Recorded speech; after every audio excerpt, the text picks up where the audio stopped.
আসসালামু আলাইকুম।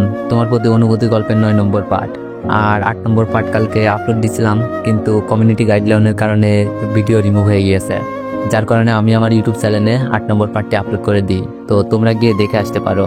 আর যারা যারা দেখতেছো আমার এই 8 নম্বর পার্টটি কপি করে টিকটকে ছাড়তেছে, শুধুমাত্র সাইদ ভাইকে আমি আমার ভিডিও আপলোড করার পারমিশন দিছি। আর যারা যারা ভিডিও আপলোড করছে সবাই ফেক, তো তোমরা ওদের ভিডিও দেখবা না। তো চলো বেশি কথা না বলে ভিডিও শুরু করা যাক। মিথিলাকেও দেখছি আমার দিকে চেয়ে আছে, হয়তো কারো কাছ থেকে শুনেছে আমি কলেজে এসেছি, তাই হয়তো এক নজর দেখার জন্য দূর থেকে তাকিয়ে আছে। আবার আমার ধারণা ভুলও হতে পারে। আমি বেরিয়ে যাওয়ার জন্য হাঁটতে থাকি, মাথা নিচু করে মিথিলাকে দেখি নাই এমন একটা ভাব নিয়ে, কিন্তু মিথিলাকে আমার দিকে এগিয়ে আসতে দেখছি। আমি পাশ কাটিয়ে চলে যাব, এমনি মিথিলা ডাক দিল, অনিক তোর সাথে কিছু কথা আছে। মিথিলা আমার সাথে কি কথা বলবে আমি জানি না, আর জানতেও চাচ্ছি না, তাই না শোনার ভান করে হাঁটতে লাগলাম। মিথিলা পেছ থেকে সামনে আমার পথ আটকিয়ে বলল, অনিক প্লিজ একবার শোন। আমি বললাম, কি বলবি তুই? তোর জন্য আমি বাসা ছাড়া হয়েছি, এমন একটা অপবাদ তুই দিলি যার কারণে 1 মাস ধরে আম্মুকে দেখি না, আব্বুর কথাও শুনি না। আব্বুর কড়া শাসন আমার জীবনে নাই। আমার সাথে কথা বলার অপরাধে ভাবিকেও বাপের বাড়ি পাঠাই দিছিস। কেন জানি রাগ আর কষ্টগুলো চোখের পানি হয়ে বের হচ্ছে। মিথিলা বলল, অনিক তুই আমাকে মাফ করে দে। আমি জীবনে এমন একটা ভুল করেছি যার জন্য আমি রাতে চোখ লাগিয়ে ঘুমাতে পারি না। চোখ বন্ধ করলেই আমার পাপের দৃশ্যগুলো আমার চোখের সামনে ভাসে। মিথিলার চোখ বেয়ে পানি পড়তে লাগলো। আমি বললাম, মিথিলা নেকা কান্না করার কি আছে? যা চাইছিস তাই তো করেছিস। আমিও চাইলে তোদের সবকিছু ফাঁস করে দিতে পারতাম, কারণ আমার কাছে ভিডিও আছে, কিন্তু তোকে ভালোবাসতাম। তোর সম্মান যেন নষ্ট না হয়, তাই নিজের সম্মান নষ্ট করে সবার চোখে দর্শক নামক মিথ্যা অপবাদ নিয়ে বাসা থেকে বের হয়ে গেলাম। কিন্তু একটা দুঃখ কি জানিস, ভাবিকেও বাসা থেকে বের করে দিয়েছে। ভালো থাকিস। চোখ বেয়ে পানি বের হচ্ছে। আবার কেন জানি মিথিলার সাথে কথা বলতেছি, রাগও হচ্ছে নিজের ওপর।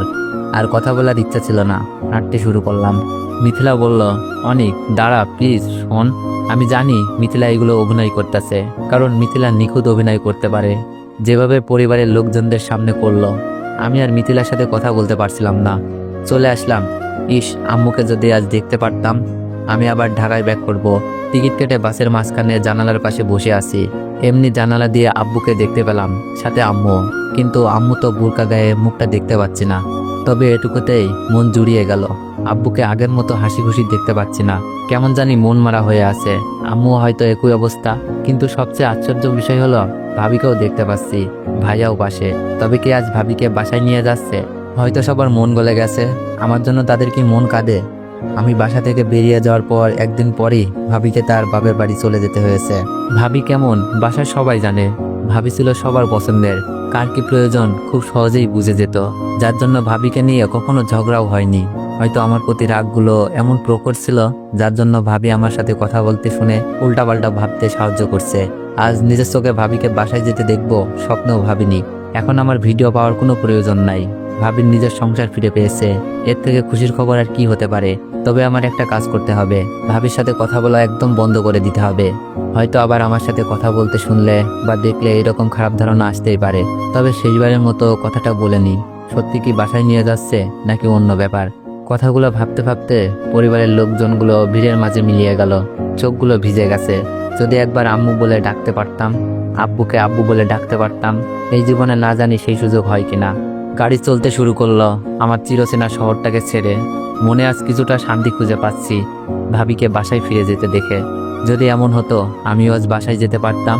এই জীবনে হয়তো হবে না, কারণ নিজেকে প্রমাণ করার মতো কোনো প্রমাণই আমার কাছে নেই। যে একটা ভিডিও ছিল তাও হারিয়ে ফেলেছি। শুধু ভাবি জানে আমি নির্দোষ। সেই কথা বলতে গিয়ে বাড়ি ছাড়া হয়েছিল। আর মিথিলা নিজেকে কখনোই ছোট করে সত্যিটা বলবে না।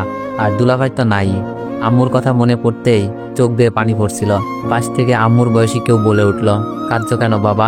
চোখের পানি মুছে বললাম, আম্মুর কথা আব্বুর কথা খুব মনে পড়ছে। মহিলাটা বলল, কেন তোমার আব্বু আম্মু কি নাই? মহিলাটা হয়তো ভাবছে আমার আব্বু আম্মু মারা গেছে। আমি বললাম, আছে, কিন্তু আমাকে তাদের ছেলে বলে দাবি করে না। মহিলাটা আগ্রহ নিয়ে জানতে চাইল, কেন কি হয়েছে? মহিলাটাকে ঢাকায় আসতে আসতে সবকিছুই বললাম। উনি আমার মিথ্যা অপবাদের কাহিনী শুনে চোখের পানি ফেলছিল। বাস থেকে নামার সময় ওনার বাসার ঠিকানা দিয়ে যায়। ওনার নাকি কোনো ছেলে নাই, সময় পেলে যেন দেখা করতে যাই। বাসায় আসার পর ফ্রেশ হয়ে খাবার খেয়ে রুমে শুয়ে আসি। খুব ক্লান্ত লাগছিল, আর ভাবছি মিথিলার কথা কি সবগুলো শোনার দরকার ছিল? নাকি যতটুকু শুনেছি সবটাই ভুল করেছি। রিমি কলেজ থেকে আসার পর আমার সাথে দেখা করতে আসলো, কাগজপত্র আনছি কিনা, আসা যাওয়ার কোনো সমস্যা হয়েছে কিনা জানতে চাইলো।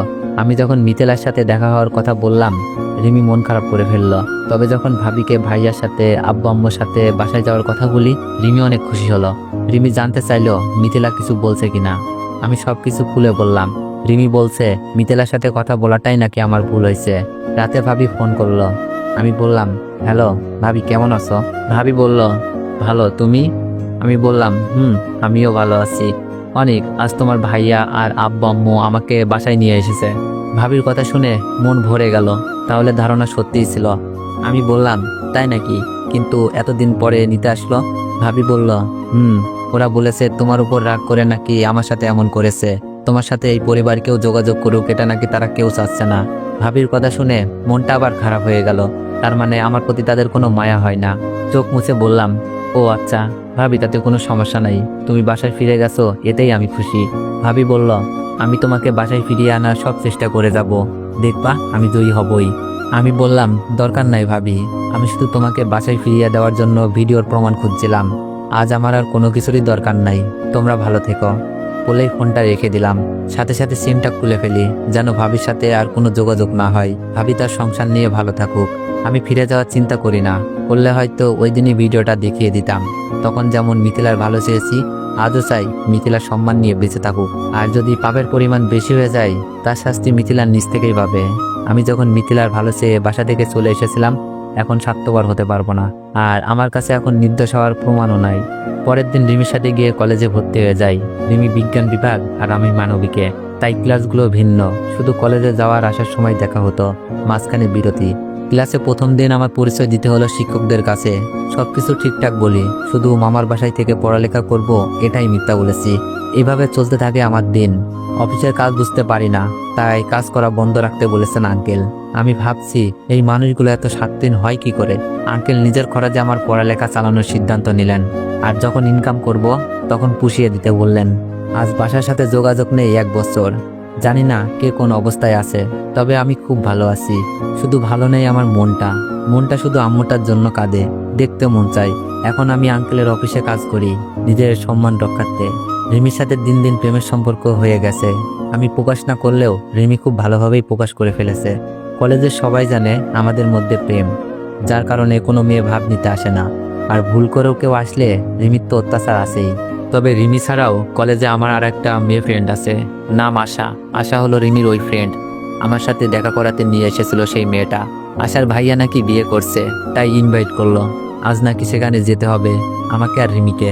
কি আর করার, বিয়েতে গেলাম। কিন্তু কোনের বাড়ি গিয়ে আমি পা ফেলার জায়গা পাচ্ছি না, কারণ আশার ভাইয়ার সাথে সুমি আপুর ননদের বিয়ে, মানে দুলা ভাইয়ের বোনের বিয়ে, আর আমি আজ সেখানেই। তো এভরিওয়ান, নেক্সট পার্ট চাইলে একটু বেশি বেশি কমেন্ট করুন আর একটু বেশি বেশি কপি লিঙ্ক করে দিয়েন। ধন্যবাদ।